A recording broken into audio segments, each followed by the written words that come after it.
नवमी के दिन माता का लाल रंग के जो अड़हुल होता है वो सबसे प्रिय होता है। भोजन के मतलब ही बलि है, लेकिन यहाँ पर बहुत से लोग जीव की हत्या करता है। कभी भी ऐसा पूजा में कहीं भी वर्णन नहीं है कि आप अपना सिद्धि के लिए दूसरे को, बाल बच्चा को बलि चढ़ा दें। ये नारी शक्ति की पूजा 9 दिन हम पूजा करते हैं, इससे सुख समृद्धि ऐश्वर्य प्राप्त होते हैं। नमस्कार, आप देख रहे हैं इम्पैक्ट लाइव। मैं निशांत। आज नवरात्रि का 9वां दिन है। आज माँ के 9वें स्वरूप की पूजा होती है। आज मैं आपको मिलवाने जा रहा हूँ आचार्य गोपाल तिवारी जी से, और आज उनसे पूछूंगा कि 9वें दिन माता के कौन से स्वरूप की पूजा होती है, उन्हें भोग में क्या प्रिय होता है और कौन से फूल उन्हें पसंद है। सबसे पहले आचार्य गोपाल तिवारी जी, आपका हमारे चैनल में बहुत बहुत स्वागत है। सभी दर्शकों को धन्यवाद मेरे तरफ से।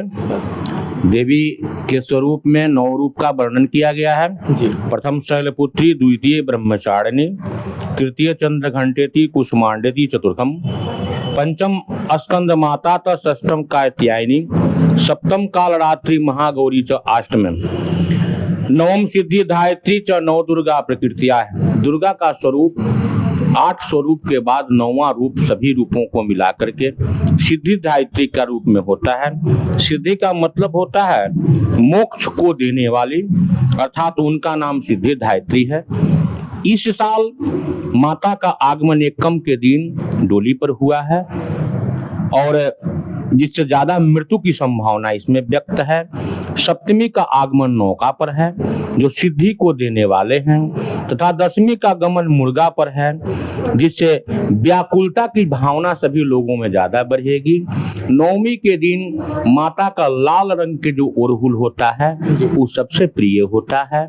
माता का स्वरूप शांत प्रवृत्ति की होती है, और इसी मूर्ति की ज्यादातर घर में स्थापना होनी चाहिए, क्योंकि बाघ का मुंह खुला होने पर या माता को क्रोधित रूप में रखने पर घर में आपके अंदर भी एक प्रकार का क्रोध मुद्रा वर्णन होगा। 9वीं को खिचड़ी की विधान है संधा नमक में, उसमें हर तरह के व्यंजन डाल करके माता का शांत सौम्य स्वरूप जो है सो सिद्धि को प्रदान करती है। जो कोई महिलाएं अपने इस देवी की पूजा करती हैं अखंड सौभाग्यवती होती हैं। जो पुरुष लोग इनकी पूजा करते हैं उनकी सिद्धियां जो भी होती हैं कमी बेशी वो सब पूरा हो जाते हैं। जी, मेरा एक सवाल और है आपसे आचार्य जी, कि जो माताएं बहनें पूजा करती हैं तो 9वीं के दिन उन्हें किन किन नियमों का पालन करना चाहिए और कौन कौन सी सावधानियां बरतनी चाहिए पूजा के दौरान। 9वीं के दिन ये पूजा जो है सो प्रतिपदा आश्विन शुक्ल पक्ष के प्रतिपदा को शुरू किया जाता है।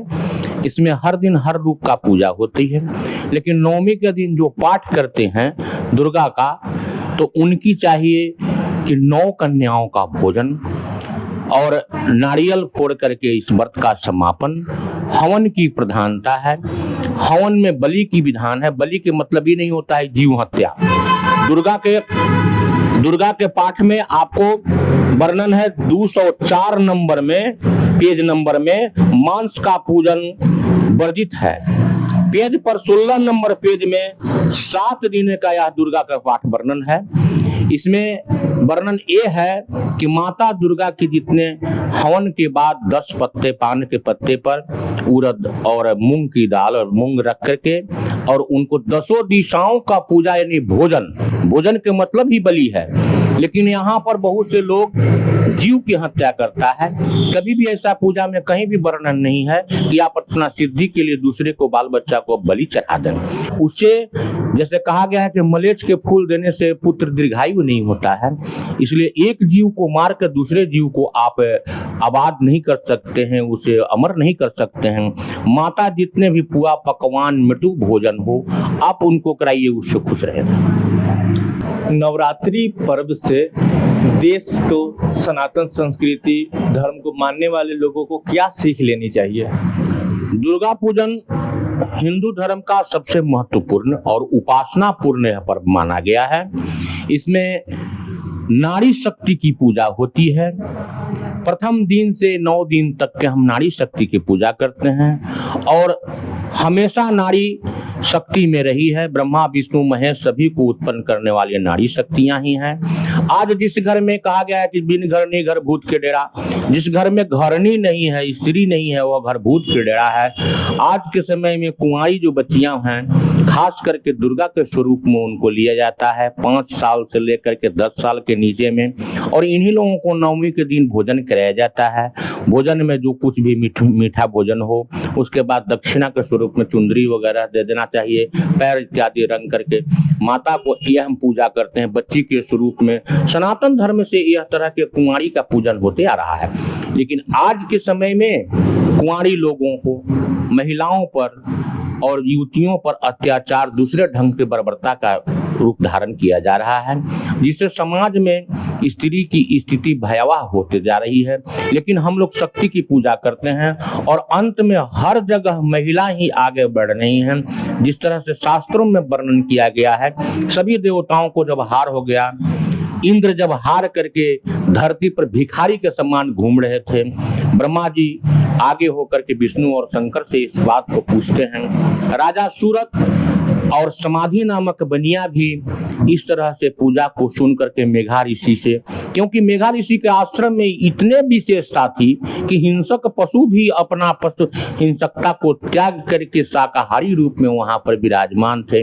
माता की शक्ति की पूजा करके उन्होंने राजपाट प्राप्त किया था। आज भी हम नारी शक्ति की सम्मान करते हैं। जिस घर में नारियां की पूजा होती है, सम्मान होती है, उस घर में प्रतिष्ठा बढ़ते हैं। जहां पर अपमान होते हैं, उस घर की लक्ष्मी समुच्चा गायब हो जाती हैं, वहां पर अशांति फैल जाता है। इसलिए मेरे विचार से ये नारी शक्ति की पूजा 9 दिन हम पूजा करते हैं। इससे सुख समृद्धि ऐश्वर्य प्राप्त होते हैं। इसी में सभी जगत को भलाई है। तो आपने सुना आचार्य गोपाल तिवारी जी को, उन्होंने बहुत ही अच्छी बातें कही कि जिस घर में नारियों का सम्मान है वहाँ पर लक्ष्मी का वास है।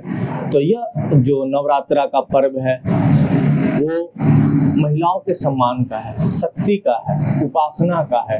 और आप जब शक्ति को पूजते हैं तो वो सम्मान की बात होती है। आप वहाँ से जो सीखते हैं इस पर्व के सहारे, इस पर्व के दौरान, वो आपके पूरे साल ऊर्जा से भरी रखती है।